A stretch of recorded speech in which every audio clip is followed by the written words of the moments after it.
Of course, every engine build starts at the cases. So I'm going to get these CR250 cases ready to go back together by popping out the old bearings and studs, shining up the cases, and cleaning up the gasket surfaces. The majority of these bearings can be removed by heating them up and knocking them out from the opposite side. However, with a bearing like this, where there's no access from the other side, that will have to be removed with a blind bearing puller. And then a few of these bearings have retainers holding them into place. So I'm going to have to remove the screws and bolts holding them on. Most of the time, these bolts and screws are going to be Loctited, so I'm not going to even bother trying to get them out without heating them up first.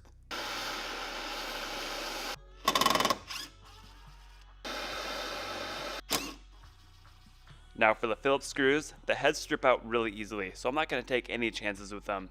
Just going to go straight ahead and use the impact screwdriver. I'll have this tool linked down in the description.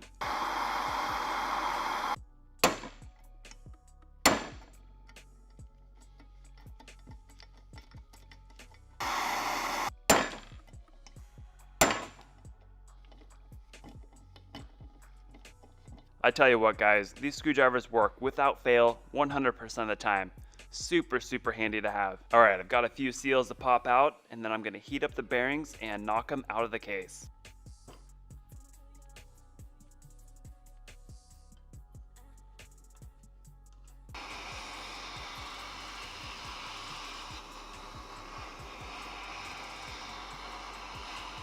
Alright, I've got a socket that fits just inside the hole on the case here, and I should be able to give it a whack and the bearing will fall out. I'm going to go ahead and give the case some more heat here, and the reason why heat works in this situation is because the case is aluminum, the bearing is steel, and aluminum expands at a quicker rate than steel does. And so why this works is when the case is heated up, the bearing will have more room to slide out.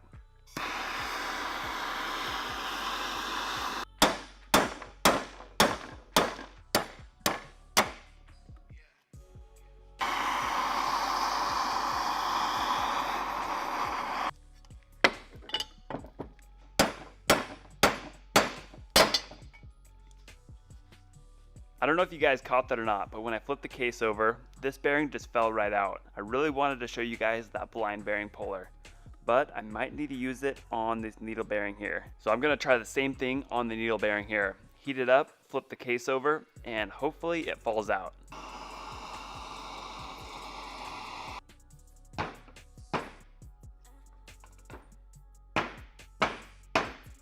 No such luck using that method, so on to the blind bearing puller it is.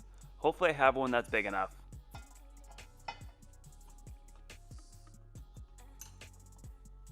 Basically how this puller works is as I was tightening those two pieces against each other, it expanded down inside the bearing.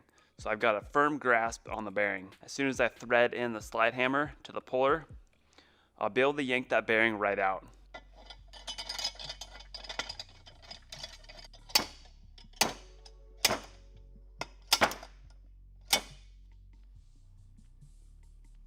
Pretty dang slick if you ask me. Works awesome on wheel bearings, linkage bearings, case bearings, you name it.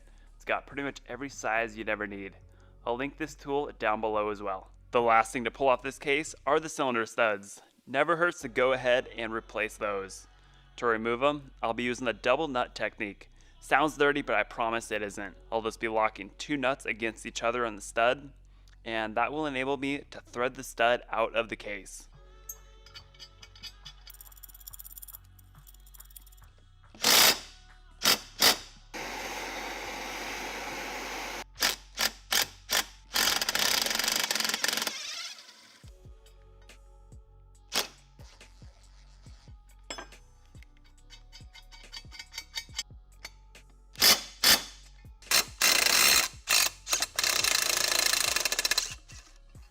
Now I've got this case completely bare, just gonna follow the same steps with the other case.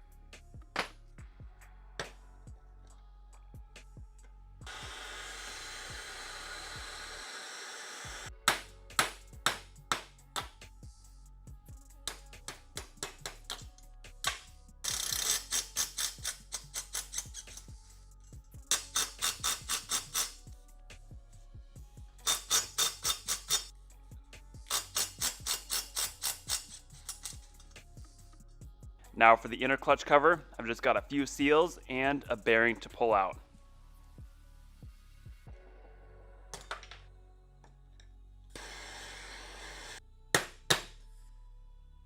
Alright, the cases are completely bare at this point, and I've got my work area all cleaned up. The next step is going to be shining these things up. I'm going to start out by putting the Scotch-Brite wheel on the buffer and knocking out as much as I can with that. And then I'll move on to the Dremel tool. And I've got a couple attachments here, some Scotch-Brite wheels and a few brass wire attachments as well. I want you guys to take a good look at the cases right now, how dull and plain looking they are. In a few minutes, I'll have them looking so much better.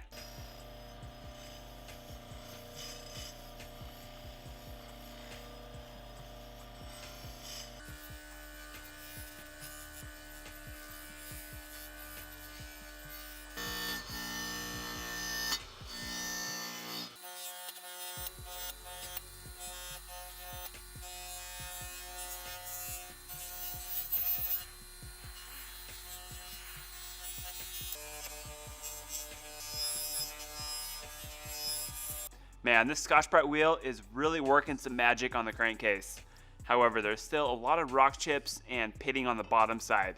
So I'm going to try the more aggressive Scotch-Brite wheel and see if I can smooth some of that out.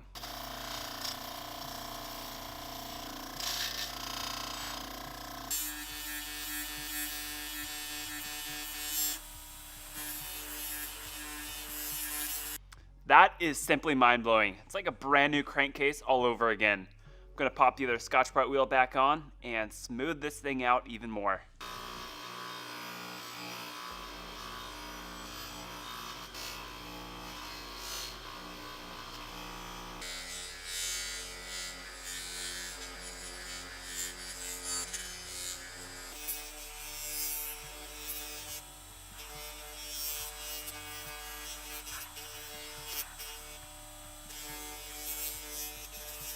Alright, that's about as far as I can get with the Scotch-Brite wheel on the buffer. Now if only I can get the rest of the crankcase looking this good, I'd be stoked. As you can see, I can't really do much in these tighter areas with the Scotch-Brite wheel on the buffer. So I'm going to bust out the Dremel tool with the brass wire cup. And I'm really hoping I can get that same type of finish.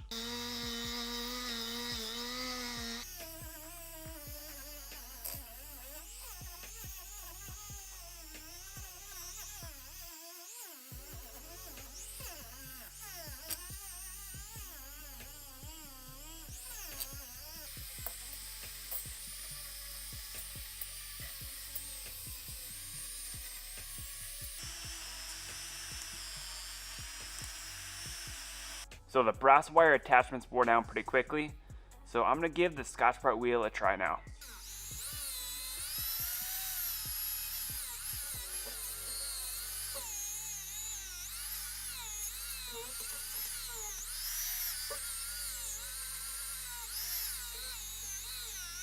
The Scotch-Brite wheel seemed to work okay, just wore down super quickly. So I'm pretty happy with how the brass attachments worked, but the only thing is they left like a brass color on the finish.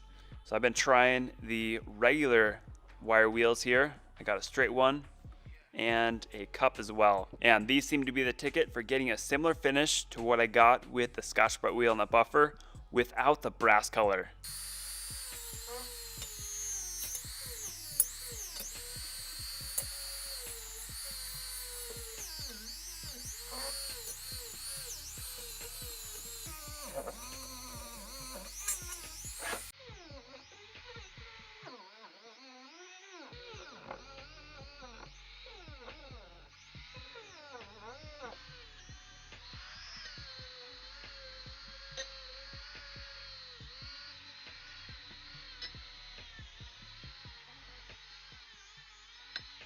Alright, I've got the left case all shined up, and this is what it looks like compared to the right case. Pretty dramatic difference. So I used a combination of the wire and Scotch-Brite wheels. Not really a big fan of these brass wheels, they just left kind of a brass look to it. And the regular wire wheels seem to work a lot better. Keep in mind, if you're going to be using these Scotch-Brite wheels, have a lot on hand, they wear out pretty quickly. If you guys enjoy watching the videos, I would appreciate it if you go show some support. Head over to primemx.com, pick up a t-shirt, a hat, stickers. I also have the Scotch-Brite wheel shown in this video over there as well. Without your support, I wouldn't be able to make helpful and informative videos like this. Now it's on to getting the right crankcase and inner clutch cover looking sweet too. And by the way, I'll have all the supplies used throughout the video linked down in the description.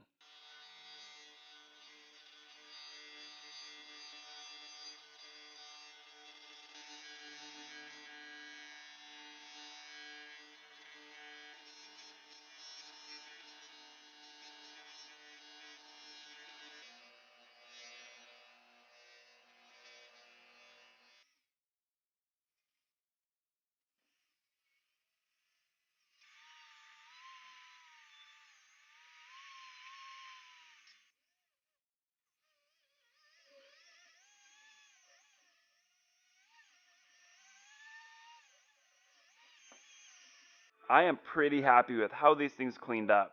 Now to touch up the gasket surfaces, I'll be using a sanding block with 320 grit sandpaper. Just going to go super light with the pressure. Don't want to take off too much material here. Like I said, I'm going to go really light with the pressure, and I'm going to try to keep the sanding block moving around the case. Don't want to spend too much time focused on one spot, since that'll make it uneven.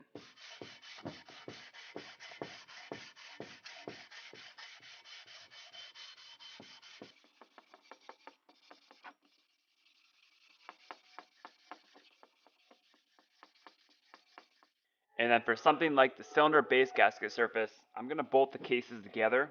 That way it's easier to sand and I can get a nice even finish on the whole surface.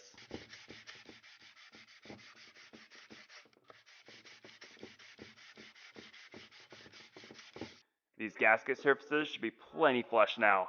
Last thing to do is to clean up all the junk from sanding and what was left behind the bearings as well.